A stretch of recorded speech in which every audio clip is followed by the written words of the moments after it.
Hello students, today we are going to study the semiconductor electronics.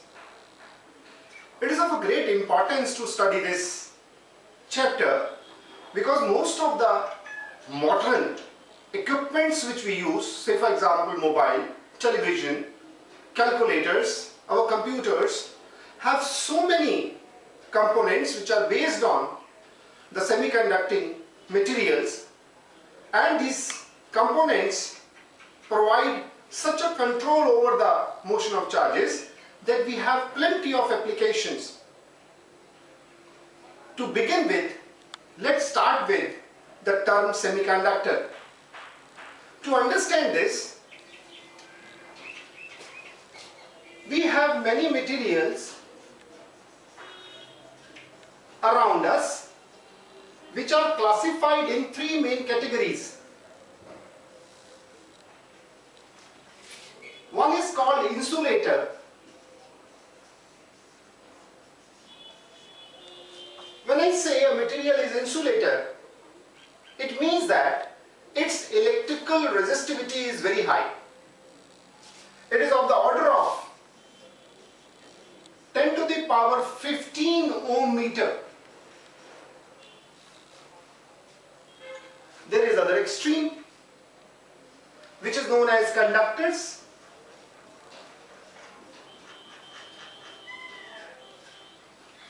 These materials have very low electrical resistivity. The order is 10 to the power minus 5 ohm meter. And there is a category in between the two and is called semiconductor.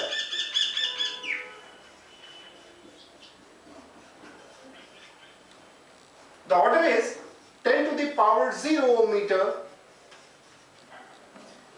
Although there is no sharp boundary between these three as far as electrical resistivity is concerned, but this gives a relative resistivity of these materials. Let's have some example of these. Say glass, rubber. When we come to conductors, the common example is the copper, silver. Most of the metals are good conductors. When we come to the semiconductor, we have variety of materials there. One is known as the elemental semiconductor. For example, silicon, germanium. These are the elemental semiconductors. Then we have the compound semiconductors.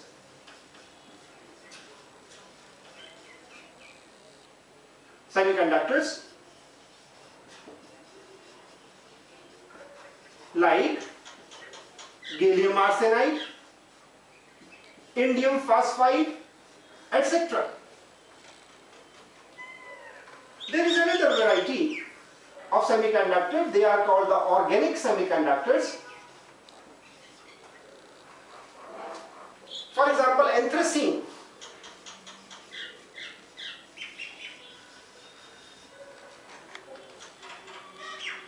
These materials, they now are used to develop components which we are using in most of the electronic gadgets. There is another way by which we can classify these materials in the categories, and that is based on the band theory. Now let's come and understand what is the band theory. what is the meaning of the band, and how we can classify the material on the basis of the band theory.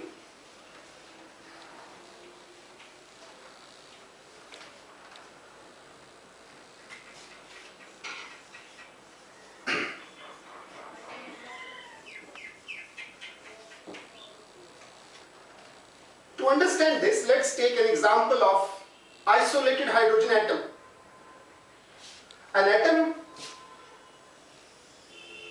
with one proton in the nucleus and one electron which is revolving around the nucleus in a very simplified Bohr model concept. If you solve this to find out the energy of the electron, you will come to a conclusion that the possible energy levels are, where we have a principal quantum number equals to 1 and the energy is minus 13.6 electron volt. The next possibility comes when n is equals to 2 and the energy is minus 13.6 divided by 4 electron volt, n equals to 3. Energy is minus 13.6 divided by 9 electron volt, and so on. These energy levels are discrete energy levels. What is the meaning of this discrete energy level? It means that electron can have either energy minus 13.6 electron volt in ground state, when it is excited to high energy state, it jumps to this level, but no energy is possible in between. If you do not supply energy enough to go to this level, electron will remain in this energy state. So these are the only possible energy levels which the electron can have. In between energy levels are not allowed. But this is the case when you have a hydrogen atom in isolation. What happens when we talk about the atom present in a bulk material, say for example a crystal, say a crystal of silicon. Now the neighbors have the influence over the electronic energy levels and how they affect it. In a simple way, if I take the example of silicon, whose Z is equals to 14, its electronic configuration goes like this. 1s2, there are 2 electrons.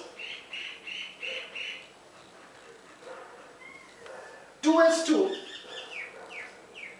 again there are 2 electrons.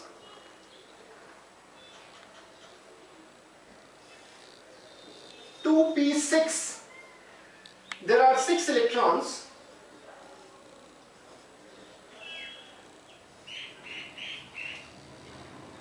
Next to this is 3s2, 2 electrons, and then finally we have 3p2, the 2 electrons. It is not on the scale, this is the energy axis, but this is not on the scale. Just to understand the thing, how these electrons are distributed in silicon atom. This is the case when the silicon atom is in the ground state and is in isolation. But when a silicon atom is surrounded by the neighbors in a solid, the most affected electrons are the outermost electrons. We call these electrons as the valence electrons.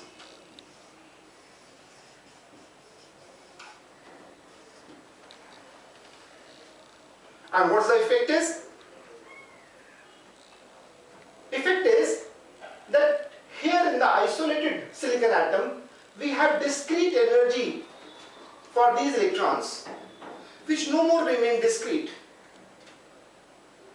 Because of the neighbor, this energy level changes to large number of energy levels very closely placed to each other. And we call these energy levels together as valence band. This name valence band comes because we are talking about the valence electrons. Now these 4 electrons can occupy any of the energy level here. They may be at the top, they may be at the middle, they may be at the lower point and so on and so on. But this is a band, a group of energy levels very closely placed to each other. There exists another energy level higher than this, and we call this as a conduction band.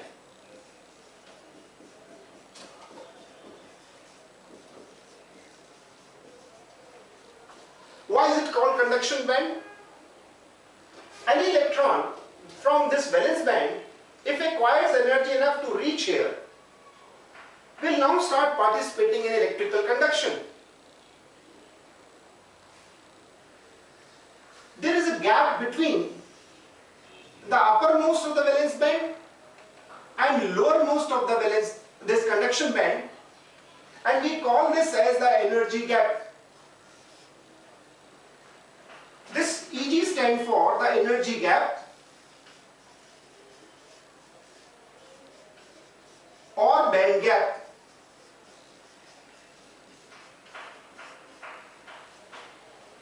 At a particular temperature, this is the characteristic property of the material. For example, in silicon, this is equals to 1.1 electron volt. If I look to this energy gap for the various materials when they are in bulk, I can classify again them in 3 categories. Once again, they are insulators, semiconductors and conductors. And how this Eg varies, let's see this.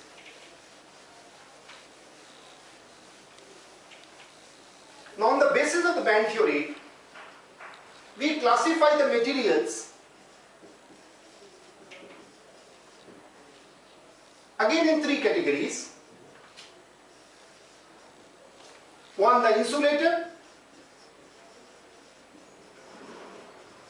where the energy gap is more than 4 electron volt. Conductors, where the energy gap is almost negligible, that is 0 electron volt. And there is a group, semiconductors, where the energy gap is of the order of 1 electron volt. This is very important to understand that this energy gap has to be overcome by the electrons if they want to participate in the electrical conduction. Students, so far what we have learned, let's quickly summarize all this.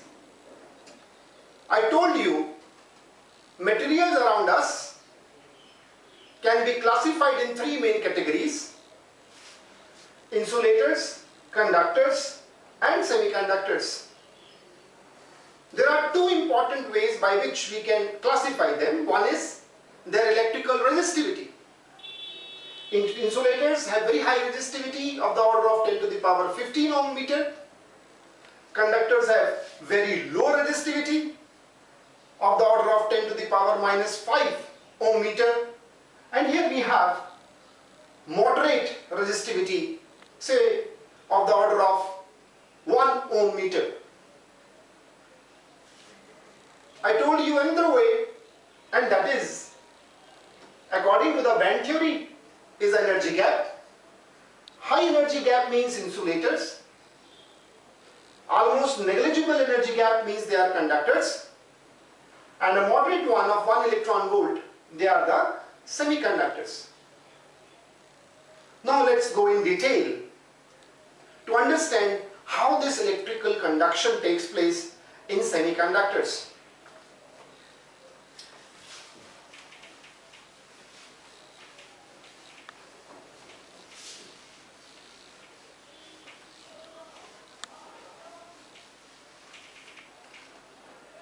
Once again I am taking the example of silicon. I told you silicon has 4 valence electrons, and in a solid they are in sp3 hybridization. If I show only these 4 valence electrons by a very simple diagram, which of course is not the real one, it's a 2-dimensional diagram. In fact, this arrangement of atom is a 3-dimensional arrangement. But just for the sake of simplicity, I am showing a 2-dimensional picture to understand the thing. Each silicon atom has 4 valence electrons, as shown here. But as you all know, in order to satisfy the electronic configuration, there must be 8 electrons. How these 8 electrons can be made? By making the covalent bonds. Silicon is surrounded by 4 silicon atoms,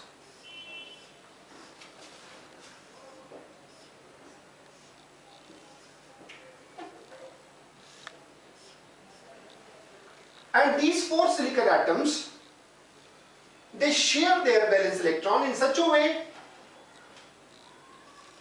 that 8 electron requirement is fulfilled, not only for this silicon but for other silicons including the neighbors. If this is the arrangement, then we do not have any electron available for the electrical conduction. So such a material will be a perfect insulator. And this may be a case when we talk about the 0 Kelvin. But if I look to this material at room temperature, due to thermal agitation or maybe because of certain defects, some of the bonds are broken. When I say a bond is broken, it means one of the electron is made free to go in the lattice, and this electron can participate in the electrical conduction, but leaving behind a demand of an electron, a vacancy of an electron, and we call this as hole. It is a concept. In fact, in reality it is nothing. But to understand the conduction, we say that there is a demand of electron here and we name it as hole. And of course you can easily understand, electron, since it is negatively charged, so the demand is given the charge positive, same as the amount of the electronic charge, that is 1.6 10 to the power minus 19 coulomb. This way, some of the bonds are broken and we have equal number of electrons and equal number of holes. So if I talk about the number density of electron and number density of hole, we have a situation where the number density of free electrons, you have to be very careful to understand this, that these electrons are the free electrons. These electrons are not free, they are bound, they are attached to the atom. They are not participating in the conduction directly. But this electron is participating in the conduction directly. So when I write Ne, Ne stands for the number density of electron per unit volume, but those electrons which are free. And this is exactly equal to the number density of holes. So such a material is called intrinsic semiconductor.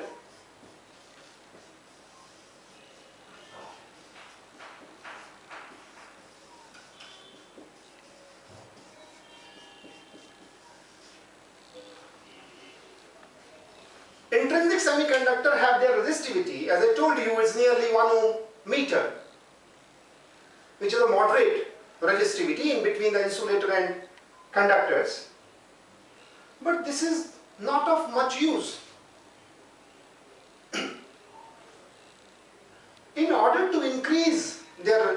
conductivity or to reduce their resistivity, we do doping, which is basically the replacement of a silicon by some atom either from the 13th group or from the 15th group.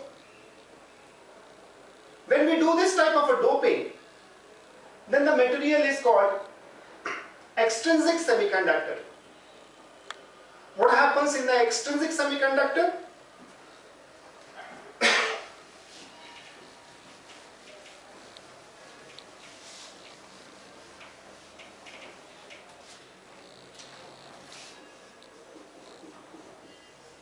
Extrinsic semiconductor.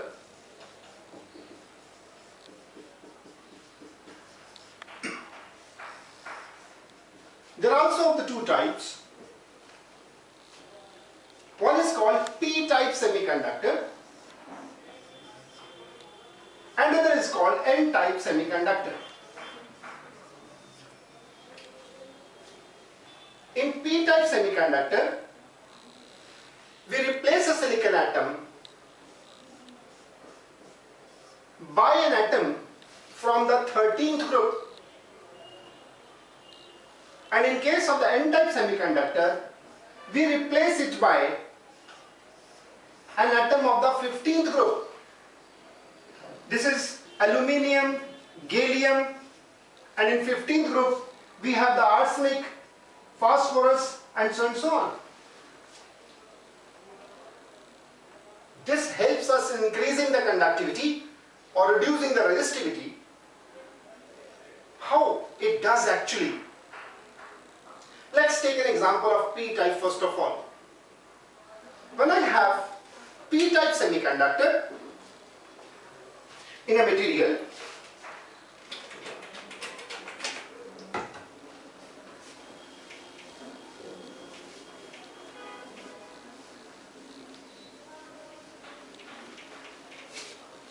one atom is replaced, say by the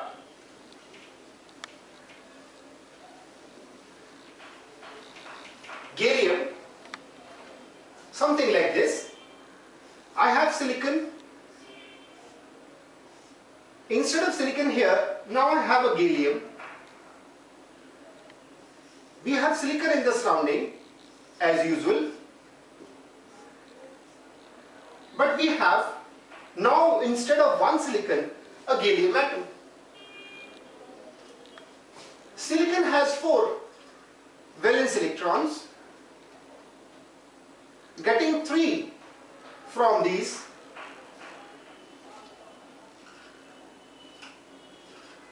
and say 1 from the gallium from this side. So this silicon is satisfied as far as the 8 electron concept is concerned. This gallium can supply 1 electron to the silicon present on this side,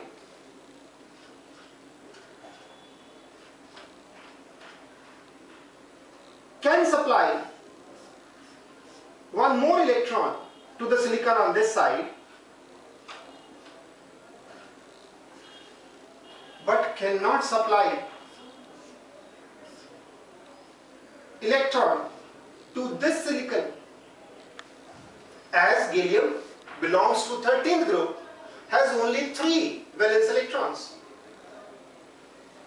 Because gallium is not able to supply an electron here, so this silicon is always in a demand of an electron. It means I am generating a hole, a vacancy for electron, a demand for an electron. In such a material, we also have the breakage of bonds side by side because of thermal agitation or because of defects. Electrons are free, and equal number of the holes as the number of gallium atoms we introduced, they are also there. When this electron goes, a demand of hole is there. Overall, this time the number density of holes is more than the number density of free electrons.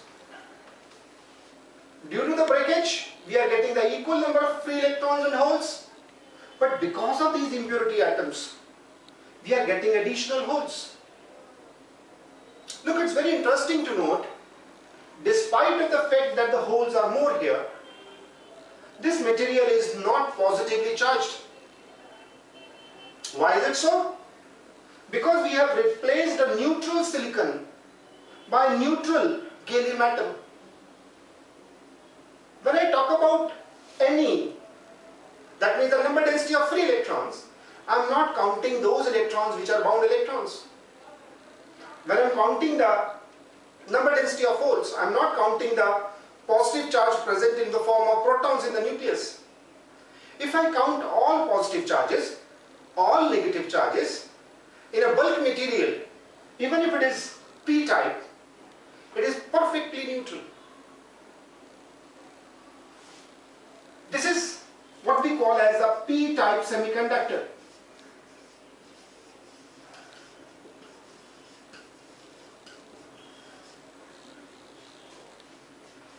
What happens in the n-type?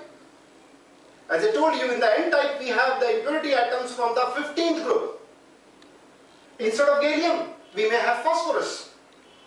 What then happens? Let me modify this same structure. Instead of gallium, now I have phosphorus. Since phosphorus